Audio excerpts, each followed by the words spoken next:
ছাদ বাগানে করা হয়েছে দোতলা মাচা, আর এই মাচাতে ঝুলছে টাটকা লাউ। এই যে দর্শকবৃন্দ দেখতে পাচ্ছেন যে লাউটা কত সুন্দর।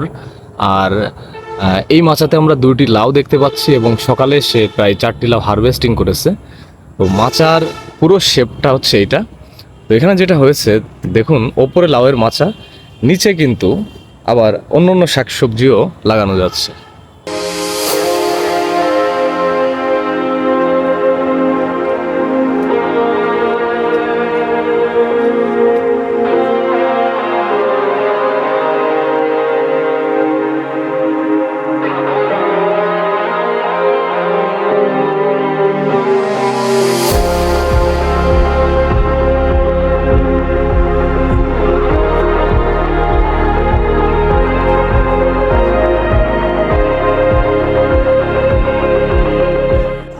আরেকটি সুন্দর জিনিস দেখে আসি আমরা, অবির্ভূত হয়ে যাবেন। এইটাই হচ্ছে এই ছাদ বাগানের সব থেকে বড় সবজি বেড, যেটা কিন্তু প্রায় 30 ফিটেরও বেশি হবে। সো এখানে আমরা দেখছি যে বিগ সাইজের কুমড়ো। তো আসুন আমাদেরকে কুমড়ো দেখাই। এই যে দর্শকবৃন্দ দেখুন, মানে অবির্ভূত হয়ে যাচ্ছি। কুমড়ো ধরে আছে ছাদ বাগানে, আর পাশে আবার লাউ। হ্যাঁ, এই যে নিচেই কিন্তু আরও একটি কুমড়ো। মানে ছাদের উপরে আছে, এটা বোঝাই যাচ্ছে না। তারপরে এই যে এখানে কিন্তু জৈব বালাইনাশক যেটা আছে, ফেরোমন ট্র্যাপ ব্যবহার করেছে পোকামাকড়ের আক্রমণ থেকে গাছকে রক্ষা করার জন্য। আর এই পুরো বাগানটায় দেখেন কত সুন্দর, যে এই ধরনের টমেটো কুমড়ো ছাদ বাগানে, এত বিগ সাইজের কুমড়ো কখনো কি দেখেছেন আপনারা? তো আমরা এই মুহূর্তে দাঁড়িয়ে আছি আরেকটি সবজি বেডের সামনে, যেখানে চাষ করা হয়েছে পুদিনা। তো আপনারা এদিকে একটু দেখেন, এই যে এটা হচ্ছে পুদিনা। এই যে দেখেন যে কতটা টাটকা, মানে ছাদের কোনো অংশ বাদ রাখেনি। এটা হচ্ছে ছাদের একদম শেষ প্রান্তর যে কিনারা থাকে, এইখানে যেটা করছে কাঠের এইভাবে ফ্রেম করে মরিচ চাষ করতেছে। হ্যাঁ, মরিচ চাষ তো করতেছে, বাট মরিচের ফলনও দেখেন যে কি অবাক করা ফলন। তো ছাদের এইসব জায়গাগুলো আমরা যদি ফেলে না রেখে এই ইবাদ আলী ভাইয়ের মতো এভাবেই যদি একটু বুদ্ধি খাটাই, তাহলে কিন্তু এই যে দেখুন ছাদ বাগানের এই মরিচের যে বাগানটা এই পাশে, আর মরিচ কিন্তু বিপুল পরিমাণে মরিচ ধরছে।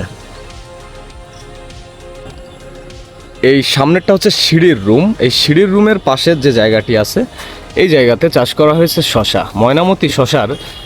এই গাছগুলিতে আমরা দেখতে পাচ্ছি যে সাধারণত ছাদ বাগানে শশা চাষে সবাই ব্যর্থ হন, যে শশাই আসলে পাতা নষ্ট হয়ে যায়, হলুদ হয়ে যায়, শশা ঝরে যায়।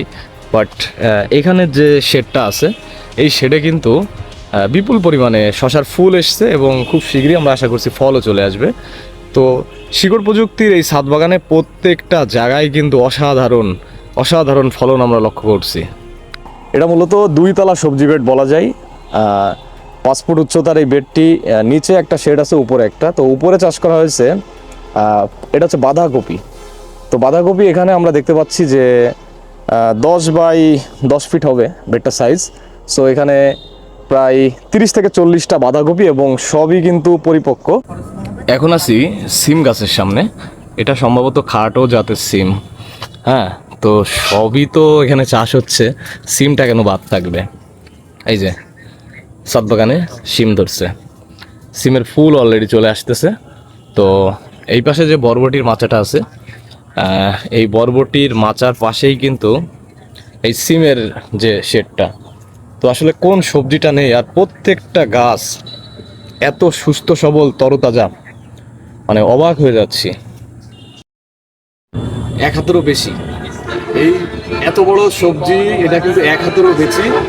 তো এই যে বরবটি বিগ সাইজের, এই বরবটি কিন্তু হিউজ পরিমাণে কয়েক কেজি বরবটি। তো এই যে মাচাটা, সবজির মাচাটা, এটা কিন্তু বরবটির মাচা, এবং এই যে আমার হাতে, এটা ছাদ বাগানের বরবটি। এই যে দেখতে পাচ্ছেন ক্লিপ, এখানে এই যে পানির একটা নল ফিট করা। এটা যেটা হয় যে আপনি যেখানেই থাকেন না কেন অ্যাপসের মাধ্যমে কন্ট্রোল করতে পারবেন। মানে এইভাবেই তারের সাহায্যে সিস্টেম করা আছে। ধরেন আপনি বাসায় নাই, ছাদে পানি দেওয়া লাগবে, তো আপনি কিন্তু অ্যাপস কন্ট্রোল করলে এই মোটরটা চালনা করতে পারবেন। এবং প্রত্যেকটা টবে কিন্তু এইভাবে পাইপের মাধ্যমে এই যে এখান থেকে পানি বের হয়, এইগুলো কিন্তু ফিট করা আছে। তো আসলে ছাদ বাগানে যদি একটু আধুনিকতা লক্ষ্য রাখা যায়, হ্যাঁ, যেটা ডিজিটাল কৃষি আমরা বলি, এটা যদি আপনার ফলো করতে পারেন, তাহলে আপনি ছাদ বাগানে অবশ্যই ভালো রেজাল্ট করতে পারবেন। যদি ভিডিওটা ভালো লাগে থাকে অবশ্যই আপনারা লাইক করবেন এবং কমেন্টসের মাধ্যমে আমাদের জানাবেন, আর চ্যানেলটি অবশ্যই সাবস্ক্রাইব করবেন। তো দেখা হচ্ছে নতুন কোনো এগ্রিকালচার ভিডিওতে। তো আপনারা সবাই পাশে থাকবেন। আজকের ভিডিও এখানেই শেষ করছি। আল্লাহ হাফেজ।